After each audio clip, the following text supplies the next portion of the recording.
8 mars, c'est la journée internationale pour les droits des femmes. Cette journée célébrée chaque année depuis 1911 est l'occasion de commémorer les différentes luttes pour les droits des femmes en France et dans le monde. Parmi ces nombreuses luttes, nous allons dans cette vidéo nous intéresser à l'accès à l'emploi et aux mêmes professions que la gente masculine. Découvrons alors ensemble, au travers d'un bond dans l'histoire de 200 ans dans le passé, ce que l'histoire et les archives de la ville de Châtillon ont à nous raconter. Notre histoire commence au tout début du 19e siècle.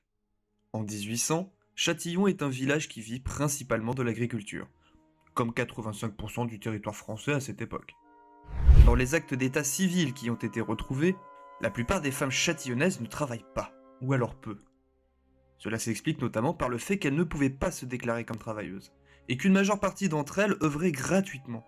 À l'époque, aucune loi n'obligeait la rémunération des femmes. Elles n'étaient pourtant pas en reste. Ouvrières agricoles, journalières, d'autres sont laboureuses ou encore sont ouvrières en linge. En plus de cela, elles devaient s'occuper du foyer, de l'éducation des enfants et bien évidemment du chef de maison. Dans les actes d'état civil datant de 1840 à 1880, la situation économique des femmes est inscrite. Beaucoup sont encore sans profession, mineurs et mariés. Toutefois, si elles continuent d'exercer les métiers agricoles, l'évolution économique française permet une diversification des métiers. Les châtillonnaises travaillent dans la domesticité, bonne à tout faire, domestique, cuisinière. Les métiers de l'artisanat et du commerce, très souvent en lien avec l'activité de leur mari, bouchère, boulangère, marchande, commerçante. Ou encore les métiers du textile, couturière, brodeuse, corsetière. De plus, à la marge de ces professions, certaines femmes, pour la plupart issues de la bourgeoisie, deviennent rentières en tirant leur fortune de biens immobiliers, ou encore religieuses au service de l'Église. L'année 1907 apporte une loi qui autorise officiellement les femmes à toucher un salaire, mais seulement avec l'autorisation de leur mari. Avec le développement économique du 19e siècle, les entreprises s'agrandissent et nécessitent l'ouverture de bureaux administratifs. Les technologies bureautiques se développent et avec elles, les métiers du secrétariat. C'est l'apparition de la machine à écrire. Sténographes, dactylographes, employés de bureau font leur apparition. Avec la Première Guerre mondiale, les femmes entrent massivement sur le marché du travail.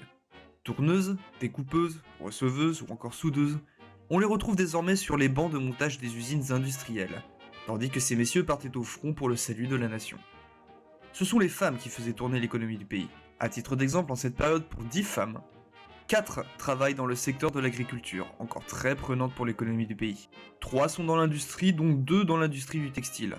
1 dans le commerce et 1 dans le secteur domestique et des soins. La Grande Guerre passée, c'est en 1938 qu'est mise en place la loi du 18 février qui permet cette fois-ci aux femmes de disposer de la capacité civile. Elles peuvent désormais s'inscrire à la faculté, passer un contrat pour leurs biens propres et disposer de leur propre carte d'identité.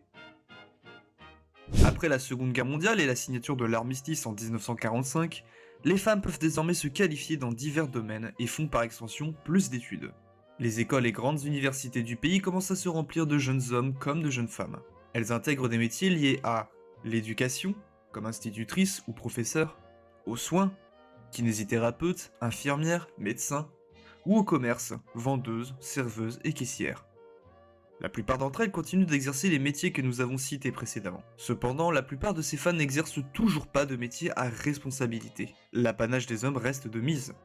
Elles touchent un salaire d'appoint seulement, car le revenu n'a pas vocation à nourrir une famille. C'est le rôle du chef de maison. Dès 1960, la tertiarisation des métiers, leur évolution technique et les délocalisations économiques entraînent la disparition progressive des métiers liés au textile, les couturières et autres brodeuses.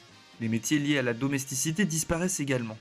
Les femmes sont alors caissières, vendeuses, serveuses ou encore employées. Elles exercent aussi dans les métiers techniques, comme dessinatrices ou tireuses de plans. Vous l'aurez compris, les métiers se diversifient. Il y a du travail. De moins en moins de femmes se retrouvent sans emploi. D'autres exercent des métiers encore peu qualifiés mais commencent petit à petit à accéder à des postes de cadre. La machine économique est en marche.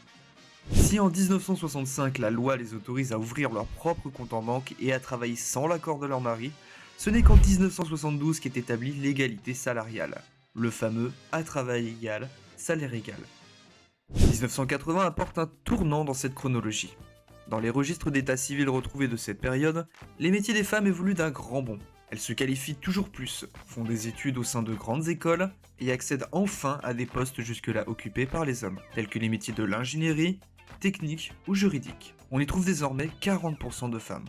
Les évolutions techniques et technologiques avancent à grands pas. Les femmes travaillent aussi dans l'informatique, les métiers scientifiques, de la communication ou encore du marketing. Vous l'aurez remarqué, les typologies des métiers changent beaucoup.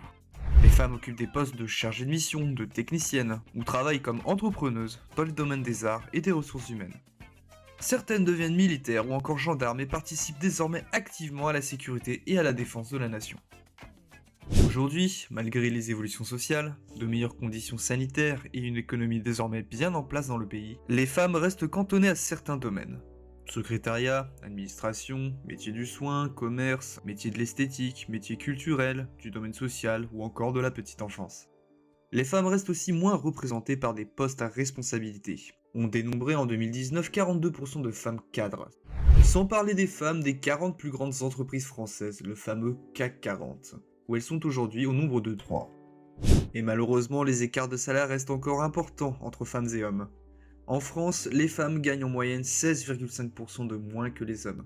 Si la situation actuelle n'a rien de comparable à celle d'il y a 200 ans, l'égalité est encore loin d'être acquise.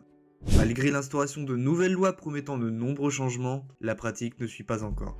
Les vrais facteurs d'inégalité sont sociétaux et non pas juridiques. Et c'est bien là tout le sel de cette problématique qui prend encore trop de place au sein de notre société. Cependant, et pour terminer sur une note plus positive, l'avenir est au beau fixe. Les blocages commencent petit à petit à s'effacer et les femmes arrivent de plus en plus à prendre la place qu'elles méritent dans notre société. À Châtillon, et comme partout en France, encore une fois, le combat continue.